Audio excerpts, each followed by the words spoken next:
The mother of victorious one profession of wisdom says, you should persistently, repeatedly, and constantly revere spiritual master, be very generous with them, and cherish them.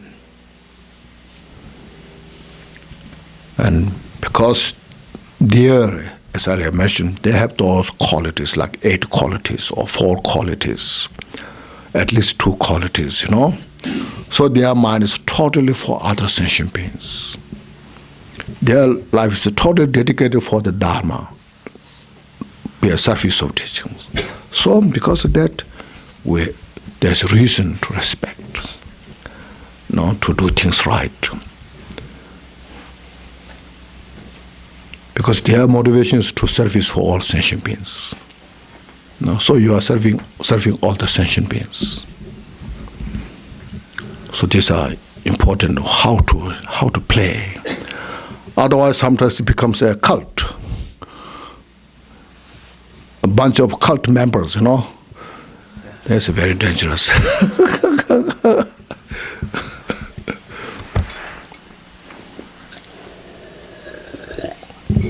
We don't want to establish a cult,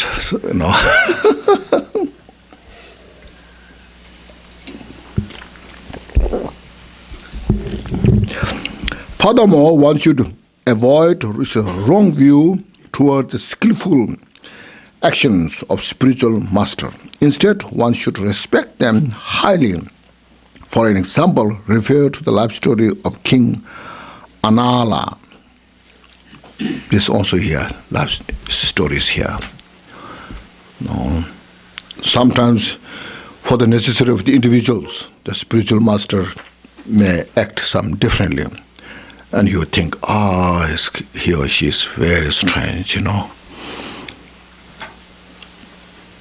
Kind of, he or she acts me differently from that. Becomes a bias. You may feel that from your point of view, perception. So that time, bring remedy. Purify, this is my wrong perception. That individuals need this kind of support, help. And you support that. And that will bring peace in your own mind. Otherwise, sometimes out of jealous, out of arrogance, he or she is very biased. To some, he acts so nicely, and to me, it's very unkindly. Why he can do this or she can do this. This thing can happen. So this all go to the Dharma practice, purifying our own mind. Practice and persistence, you say, attending him through practice and persistent in the teaching. Persistence means repeating again and again to understand, to practice, receive again and again, and practice, apply. Means to truly integrate in practice the teachings of spiritual master through hearing, contemplation, and meditation practice. Through persistence, you see. So hearing, first you hear it, you study it. Then you contemplate, if you understood or not, it makes sense or not. Analyze, get to understand the point. Once you understood, then put into practice. Like look at weakness, what kind of weakness you have? Arrogance, attachment, anger, jealousy, so forth. Then bring the Dharma for the antidote to purify this. That is Buddhism. That's the teaching why we're studying. We're practicing. That's the how to solve the problem. There's no magic. No. That way we can become Buddha. not through the title, how much title we get. So when I got title Kenjen, it made me more suffering instead of getting more benefit.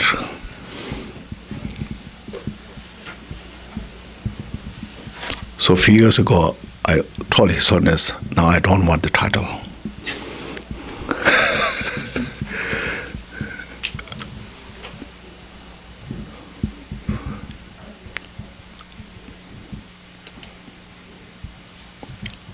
So Dharma practice bring into the heart. That's the point here, you see.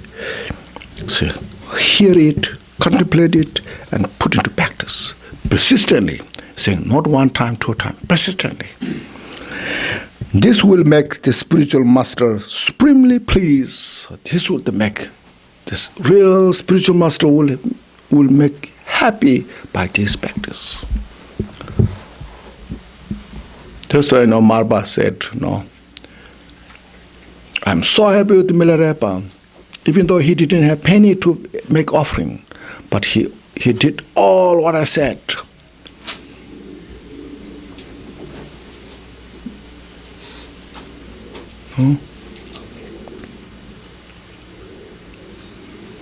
That's the factory we're making, you see.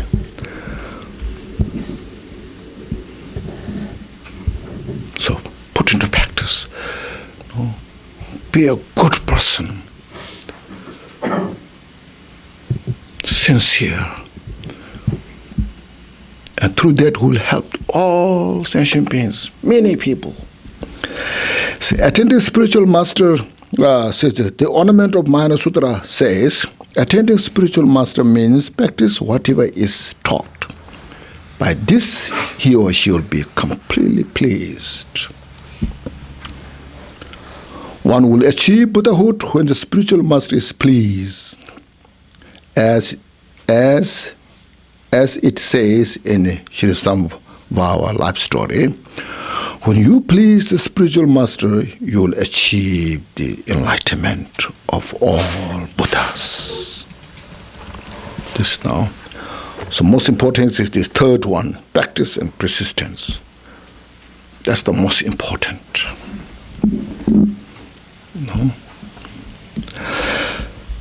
And then what is next? See, there are 3 steps to receive the teachings from spiritual master.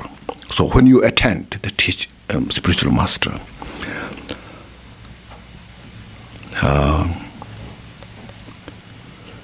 preparation, so teaching received from spiritual master. First, preparation, the actual teaching, and the consequences. Or at the end, third one. First, preparation means to receive the teachings with the bodhicitta. Whenever you receive teaching, say prayers, do meditation, anything when you do, always watch your bodhicitta. Bodhicitta should be at hand. I'm doing this not for me. I'm doing this to achieve enlightenment for the sake of all sentient beings. I dedicate my body, speech, mind for the enlightenment.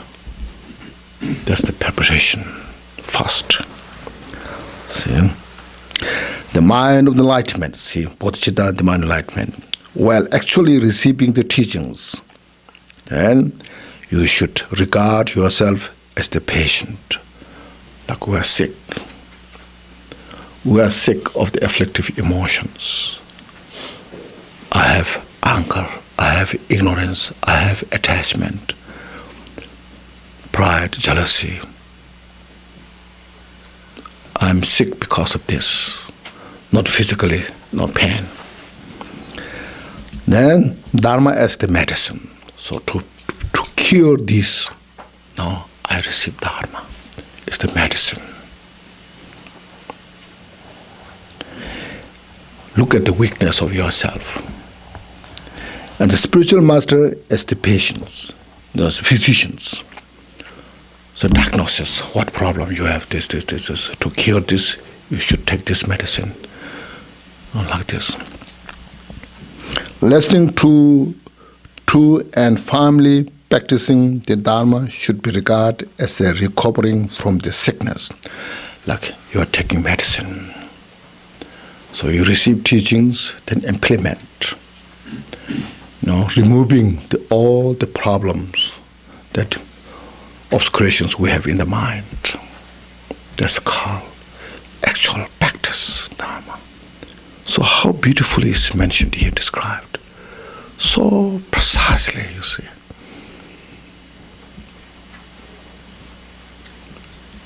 Each step, is puts a way how to implement, how to apply it into your daily life.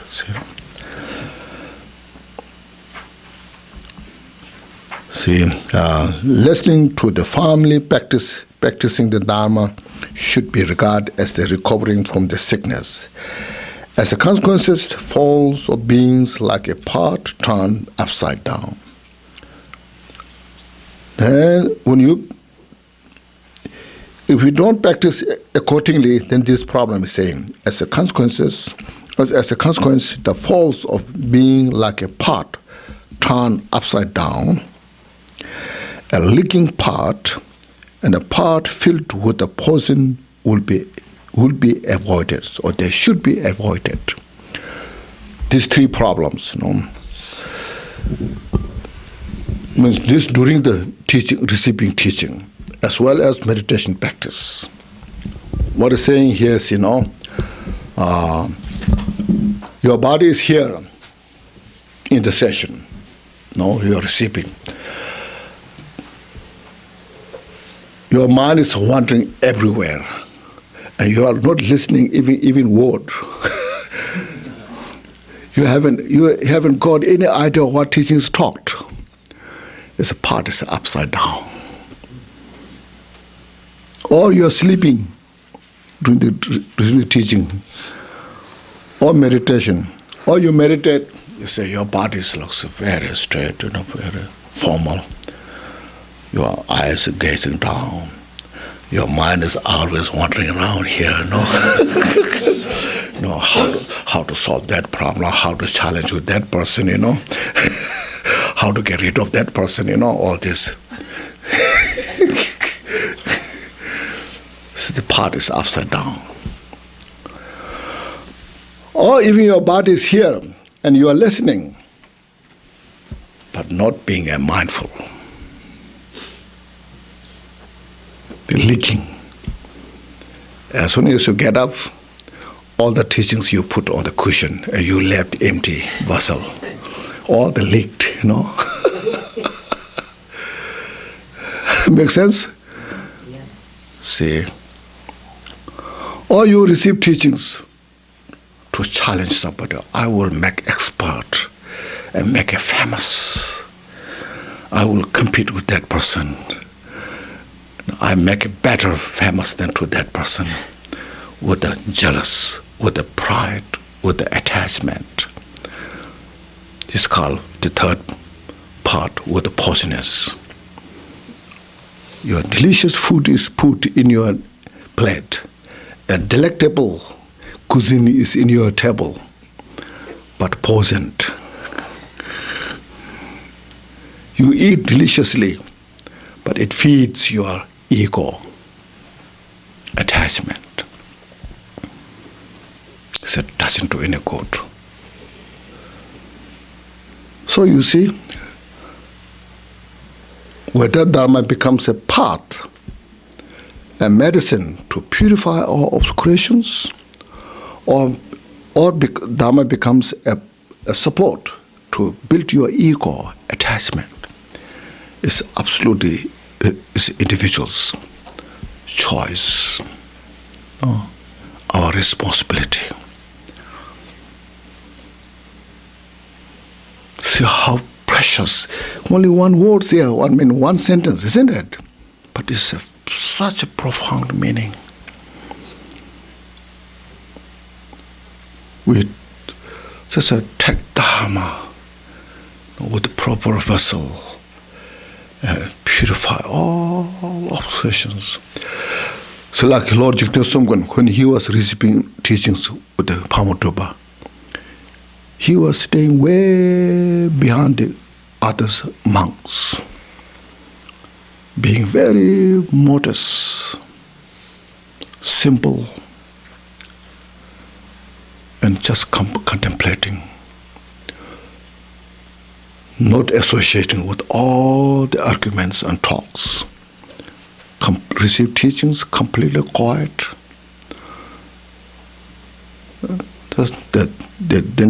That time, many they said his family lineage is called Jura. Said the silent Jura. They say it's a silent Jura, completely silent.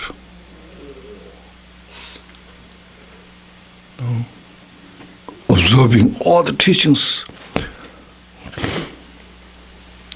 nothing negative thoughts let come. So that's it.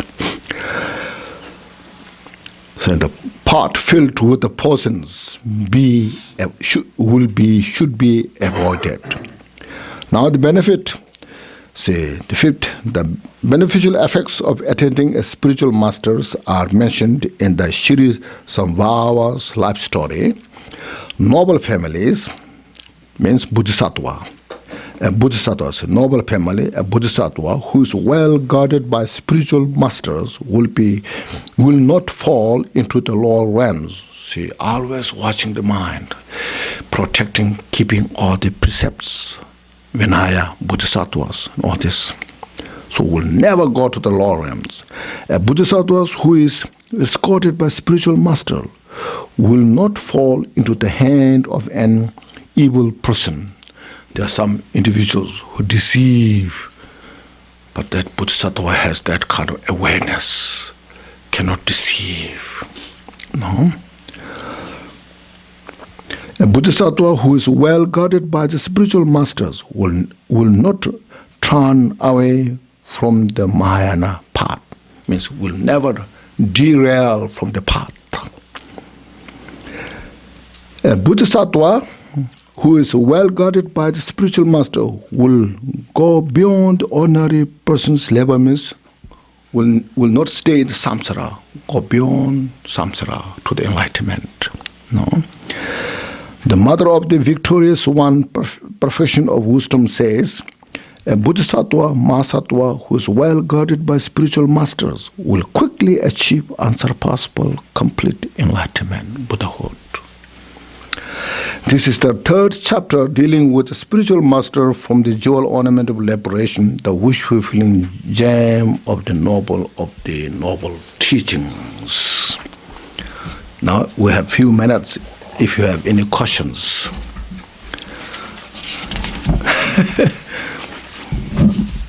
Question. Yes. Towards the beginning, you said a very long version of the perfection of wisdom teaching. When? Towards the beginning, it's like something thousand verse of perfection of wisdom. 84,000? Yeah. Yes. What is the name of that particular teaching? That name of that is called the 84,000 categories of the teaching.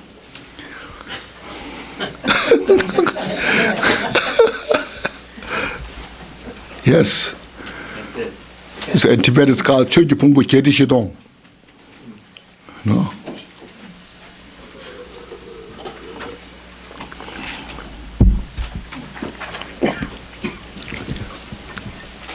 Yeah, any discussions if you have?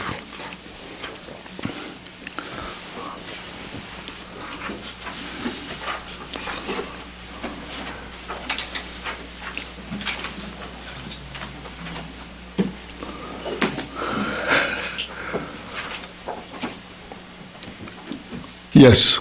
Kenshin, this is a very simple question. When I leave here today and go back to the world, and all the obscurations are around me, and I turn on the TV, I will always have you in here, but how can I stay on this path, the Mahayana path, more securely while being out there and going to work and taking care of the house and the dog and all those things? I would practice meditation, yes, and I want to do more, and I'm very weak. So I get taken in with reading The Hunger Games or watching Mad Men on television. So that reinforces your studying Dharma teachings.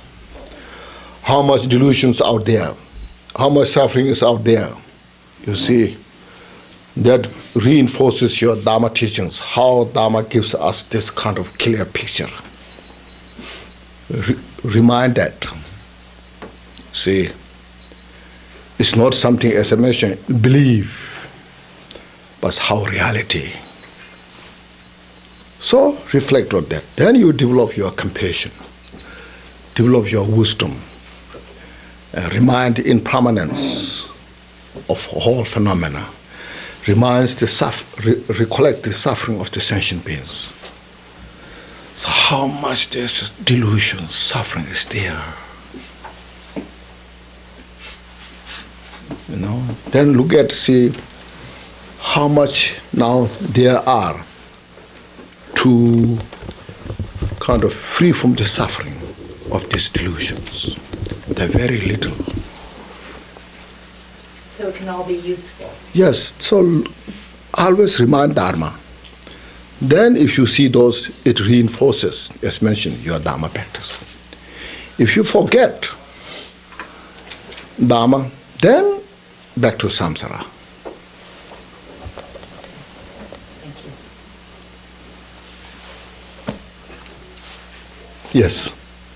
If learning the Dharma is hearing, contemplation, and then practice or meditation. Yes.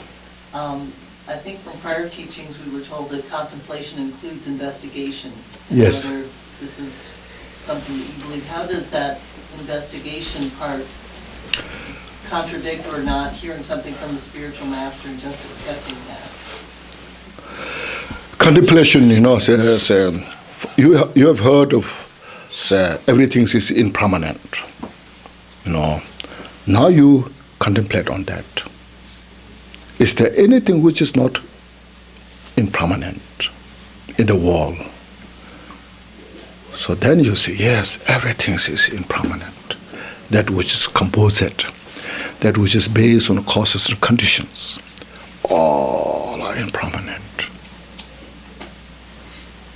You see that. Now, which contradicts the philosophy of impermanence is our grasping, fixation. We are fixated to something, holding as real, permanent. So that now to purify that, meditation practice, implementing, everything is impermanent. I have to release this. I have to get rid of this problem. That's the practice. So hearing, contemplation, and practice. If something that would, in investigation, we think something is contradictory to what the spiritual master is saying, maybe we haven't investigated far enough. Yeah, so you should do more that. If it contradicts, I heard this, I contemplated, but still I'm not sure. How is it?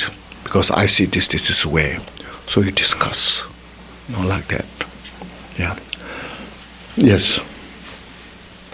In my meditation, there are times, of course, when some of those thoughts, images, emotions that fly like clouds stick, and I get caught in them. And the technique I use is to breathe, focus, try to get through them. Do you have any tricks that you want to share with us about getting through some of the stickier stuff that sends us off into some other path or realm? See, there are many different experiences, and those individual experiences also have their many antidotes. It's not just one.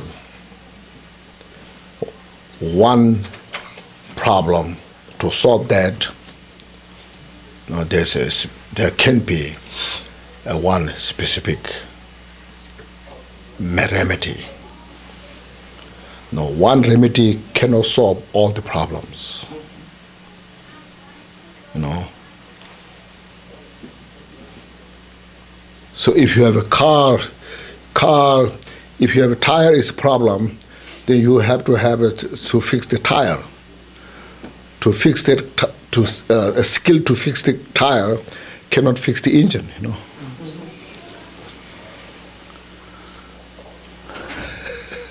So I just experiment?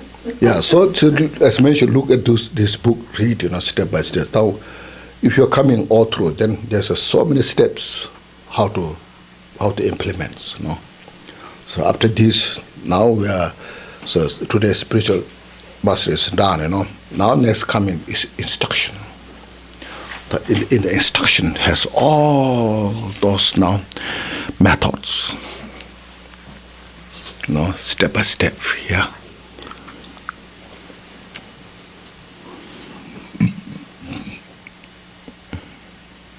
I'll be patient. Excuse me. I'll be patient. Yes, first you understand the Buddha nature. What's about that? Get that good understanding. And the precious human life. Rejoice, appreciate yourself. And then why we need to attend the spiritual master, step by step. First, reason, and second, the classification and the qualities and how to attend. So this all just Kambupa made so clear picture, So get all those things. Then you are preparing now.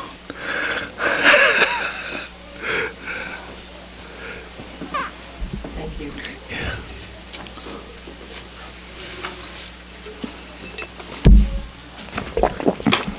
Okay.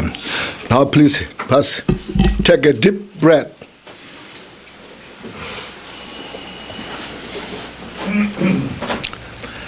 And then please reflect today what we went through, just briefly. The precious human life and spiritual masters. And also, as I mentioned, in the complete guide to Buddhist path has also this Buddha nature. There's also spiritual masters. There's also precious human life. So read those, that will help you to enhance your understanding.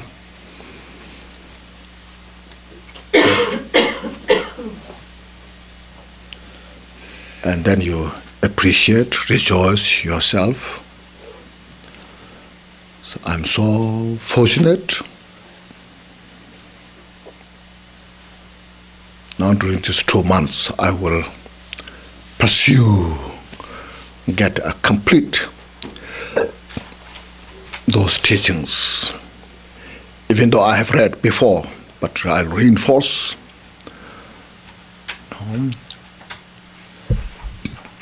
Okay, with this, then we'll say some dedication prayers. Please open page 32.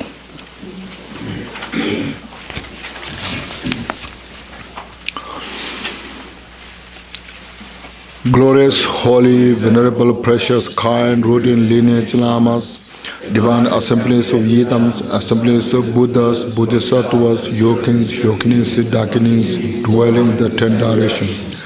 Please hear my prayer. May the virtues collected the 3 times by myself and all sentient beings in samsara and nirvana, innate root of virtue, not result in 8 worldly concerns, the 4 causes of samsara, or rebirth as a sarvaka or Pratyeka Buddha. May all matter sentient beings, especially those enemies who hate me in mind, obstructors who harm, misleading martyrs, and hordes of demons, experience happiness, be separated from suffering, and suitably attain unsurpassed, perfect, complete, and precious Buddhahood. By the power of this vast root of virtue, may I benefit all beings through my body, speech, and mind. May the afflictions of desire, hatred, ignorance, arrogance, and jealousy not arise in my mind. May reputation, wealth, honor, and concern for this life not arise for every moment. May my mind still be moistened by loving kindness, compassion, and bodhicitta. And through that, may I become a spiritual master with good qualities equal to the infinite of space. May I gain supreme attainment of Mahamudra in this very life. May the torment of suffering not arise even at the time of my death. May I not die with the negative thoughts. May I not die confused by wrong view. May I not experience an untimely death. May I die joyfully and happily in the great luminosity of the mind as such, in pervading clarity of Dharmata. May I in any case gain the supreme attainment to Mahamudra at the time of death in the Bharata. Next. By the virtues collected the 3 times by myself and all beings in samsara and nirvana, and by the innate root of virtue, may I and all sentient beings quickly attain unsurpassed, perfect, complete, precious enlightenment. May the teachings of great Dikumbara Shri, who is omniscient, Lord of Dharma, Master of interdependence, continue to increase through study, practice, contemplation, and meditation until the end of samsara. Okay, thank you. Okay. So, how you are doing? Good, great. You are doing good? That's good.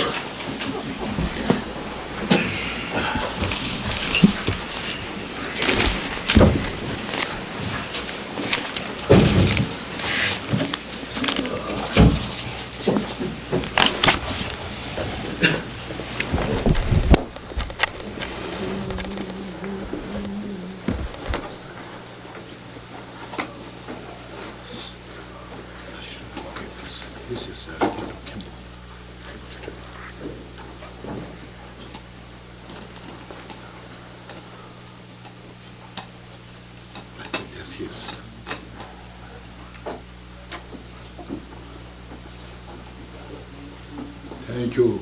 Thank you.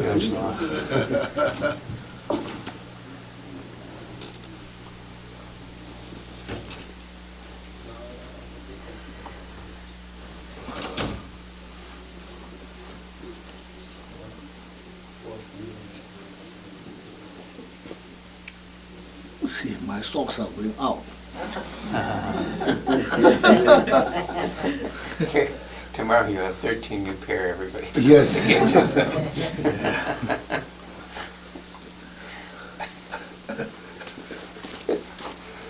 you.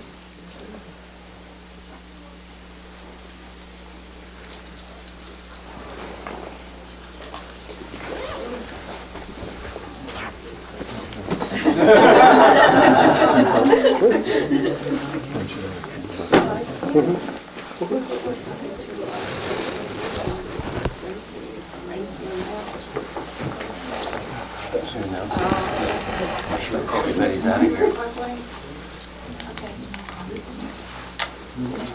Please stand by just a moment. Can we give announcements or? Sorry, no, I'm sorry. So what did you ask me? You ready to go? We do have lunch for everyone today that is interested in staying, so it will be $5. Give us a couple minutes to set up in the basement, but then,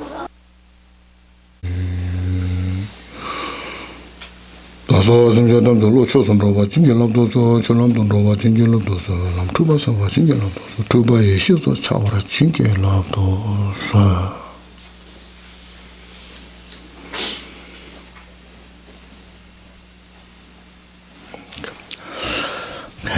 As a beginning, first please, as I mentioned, just relax, be here in this place and at this moment. And then within that state, today we made the time here. We came here just to study, practice the Dharma teachings. And that is, as we repeatedly understood and why we are here, that everyone all over the world, without any reasoning, or without no need to have any logic, naturally everyone desire for peace and happiness, desire to free from suffering. It's just there. No. Yet that kind of peace and happiness doesn't come by wishing. As well, suffering doesn't go away just by wishing. So we have to understand. It's also very simple. Yet, since our mind is obscured by the confusion, the delusion, we don't see precisely the cause of peace and happiness. We don't see precisely the cause of suffering. Because of that, we create a cause of suffering deliberately because of not knowing. We destroy the cause of peace and happiness deliberately because we don't know. That's the only reason. And we're so habituated in that way, and just manifest effortlessly. So for that reason, we are studying, practicing Dharma, not as a religion, but as a method how to free from the cause of suffering, how to create the cause of the peace and happiness. For that reason, we follow step by step. So therefore, every individual has that kind of responsibility because we are in that role, in that way. That is what Buddha's teaching is about. That's why, even though Buddha taught the Dharma teachings about 600 years ago, still is so relevant. Still is completely we can apply in our daily life because it's the causality. It describes the causality, the cause and result. So this is how we have to understand the Dharma teachings and practice. So this way, if we understood this way, and if we live in that way, while we're getting benefit, we can also have the resource for others to show. It's not some small group, a selected group. Rather, we can see it's a universal for everybody. So that this book now for this, there are so many different books are written. Right now we're studying the Jewel Ornament of Liberation, written by enlightened master, who put all the complex philosophy, teachings into a small book, the Jewel Ornament of Liberation. Very practical way. So in this book, as you see, there are 6 topics. The 6 topics sums up the complete method. First, why we need to study practice, and how we can do it, and what we can expect. So we start Buddha nature. Everyone is Mayana family in the Buddha nature, if you look at it carefully. There's a natural Mayana, and there's an obvious Mayana, lineage, great vehicle. Now to exercise that, we need the precious human life. The working basis is the precious human life. Now to that, to do exercise, the practice productively, we need a spiritual master. So who describes the qualities of those teachers. very important. It's the requirement. As I mentioned, it's not a culture. When you go to college, university, you need a good lecturer who knows the subject well.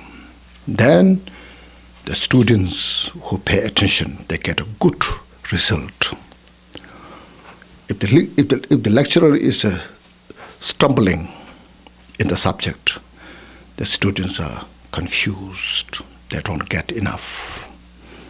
No, that's why the spiritual masters is that, who has good understanding in the philosophy.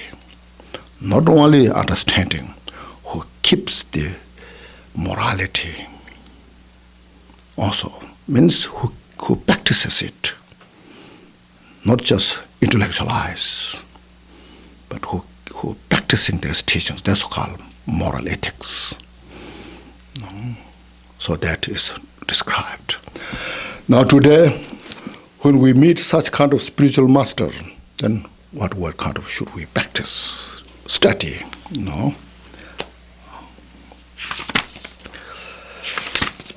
The part 4, the method. The method is the spiritual master's instruction. That's the method. The method means a method to see the Buddha nature directly. How to start? No, it's saying here. Introduction to part 4, means chapter 4. Since we have the primary cause, Buddha nature, which described precisely, we have come from continuous stream since beginningless samsara. So we're coming in the samsara for a long time. So in between saying, at some time, at some point, we must have gained a precious human life. Buddha nature is there. So in between, sometimes we must have born as in the life of human. This is very important, see. Very important is here, look at this. Precious human life. And also met a spiritual master.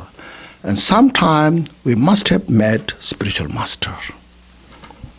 Look at, from the beginner's time, we must have sometimes precious human life.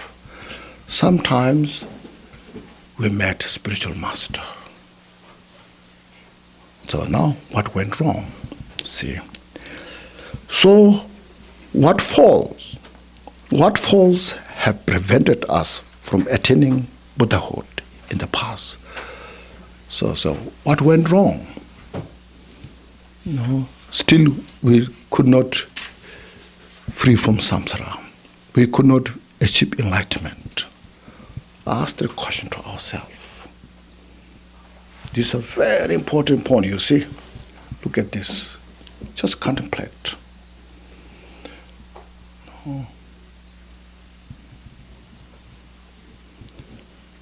See here are the obstacles.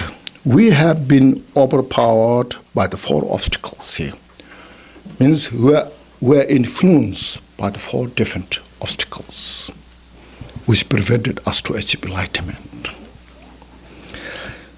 So now, then, what are these 4 obstacles to the attainment of Buddhahood?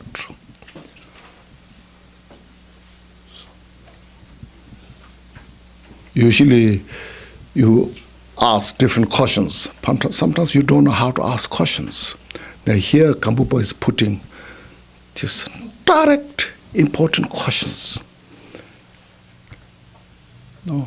What happened? What went wrong? So how you see? So when I see these things, as I mentioned, it's not my attachment, but from logical point of view, it makes a great sense. It's empirical. Now you look at, see, being attached to this life's activities. Actually, it said being attached to this life's object of the activities. We make the project, this life, and then we're involved in that project. Then we become so busy to achieve that goal. So attached to this life, like anything, any kind of thing, to become rich, to become famous, become successful, any kind of thing that we in this life. Whole our energy put into that.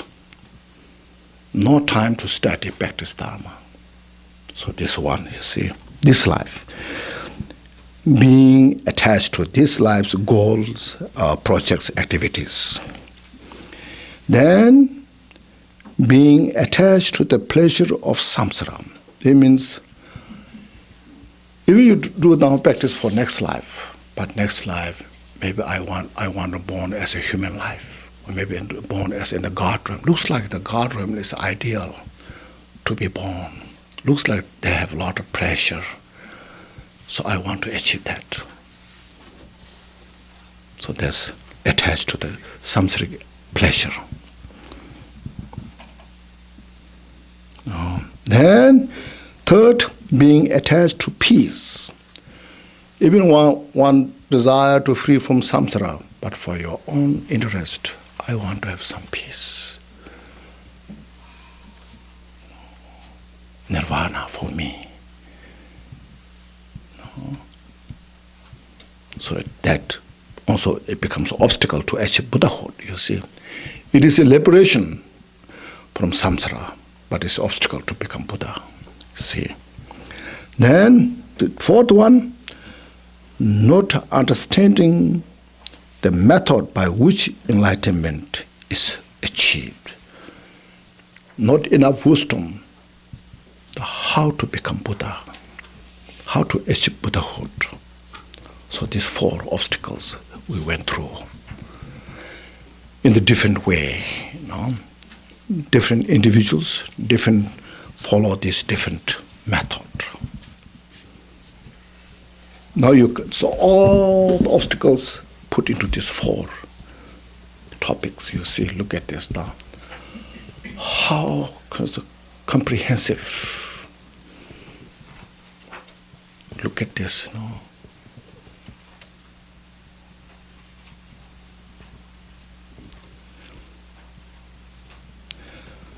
Now next you see, how can these four obstacles be dispelled now, sir? How we can dispel, and how we can get out of these four obstacles? Is there a solution or not? No? They are dispelled by practicing the instructions heard from the spiritual masters. From this authentic spiritual master will give you the instructions how to free from these obstacles.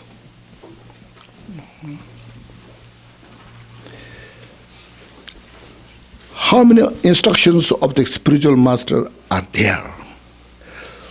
The summary, meditation on impermanence. So here see, meditation is also very significant. Means practice, not intellectualize. To free from the obstacles, we have to practice, implement. So meditation on impermanence.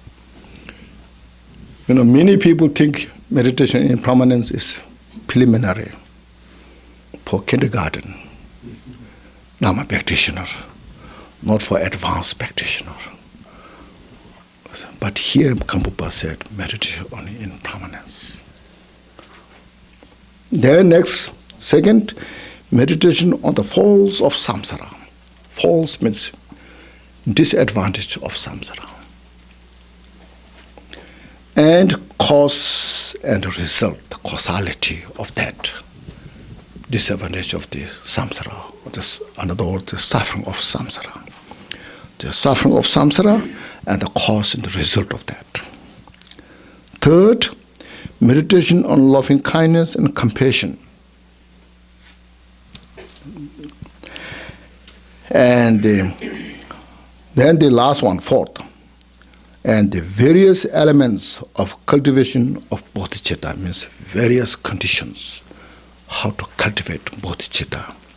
These four comprise the instruction of the spiritual master. So this really, in this four subject gives you a complete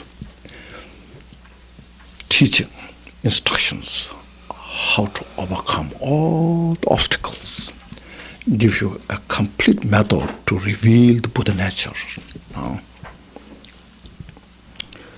To restate, to say again, to reinforce, there are instruction on the meditation practice regarding impermanence, instruction on the meditation practice regarding reflection on the falls of samsara and on cause and its result, instruction on the meditation practices regarding loving kindness and compassion, and instruction on how to cultivate bodhicitta.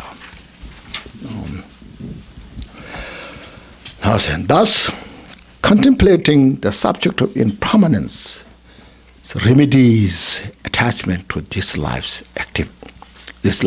activities. That's the remedy.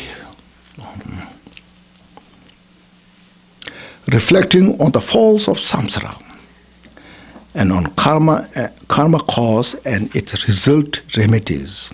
It remedies attachment to the pleasure of samsara. Second, the third one, meditating on loving kindness, compassion remedies attachment to pleasure or peace for oneself. The fourth, cultivating the supreme bodhicitta, means supreme mind, is the antidote for not understanding the method by which to achieve enlightenment. See, each obstacle has its own remedy. That's why you see there are 84,000 types of afflictive emotions. To purify these 84,000 afflictive emotions, so Buddha taught 84,000 categories of the teachings. Exactly what is needed, what is required. You see, it's how it's scientific, empirical. So if you spend time on this, if you contemplate carefully, you won't waste even 1 second, even 1 minute. Every time you spend, it will become a fruitful, useful. But we also have to have our own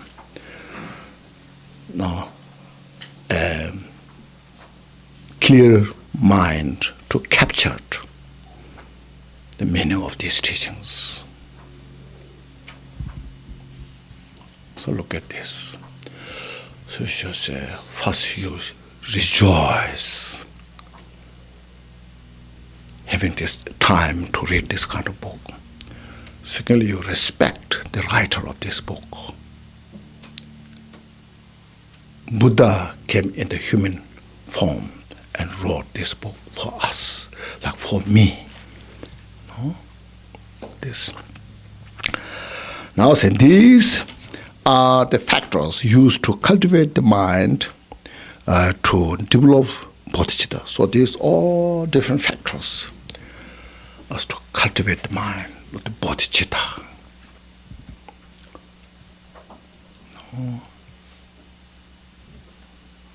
As I mentioned, every sentient beings belong to the Mahayana family, whether they recognize or not recognize, because they have Buddha nature. So Buddha nature is Mahayana family lineage. So to reveal Buddha nature, the consummate, indispensable path is bodhicitta. To cultivate that, exercise that. When you perfect bodhicitta, then you see the Buddha nature. So because that's saying here now, how precious this book is, you see.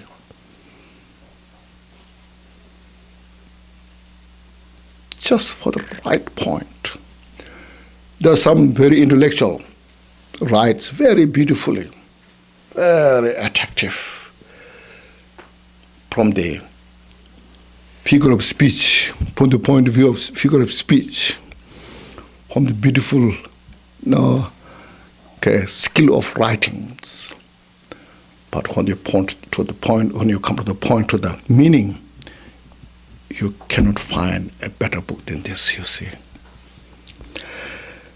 From the time one starts taking refuge until one meditates on the meaning of the true selflessness. This is not true. True, the mistake.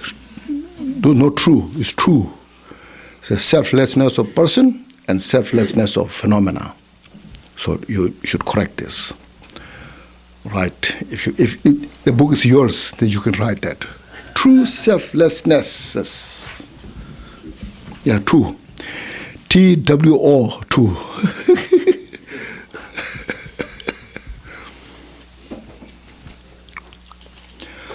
So right from taking refuge until you realized true selflessness, everything practices included in the bodhicitta.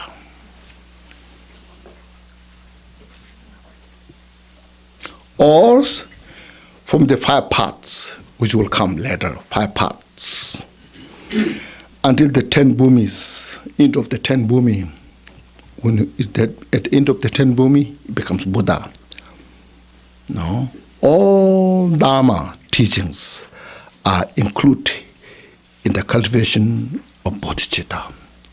All practices are included in the bodhicitta practice. That's usually whether you know or don't know, I always say bodhicitta is important. Cultivate bodhicitta. No, this is what is meant here. No. Some practices form the foundation from which to cultivate the enlightenment, like the Buddha nature is the foundation to cultivate bodhicitta, the basis to cultivate bodhicitta. No, look at this. Some are the object of cultivation of the mind, means bodhicitta. Means, look at the sentient beings. Develop compassion, and that becomes an object to cultivate bodhicitta. Look at the Buddha, the complete enlightened, that you desire to achieve true great wisdom, makes the object to cultivate bodhicitta.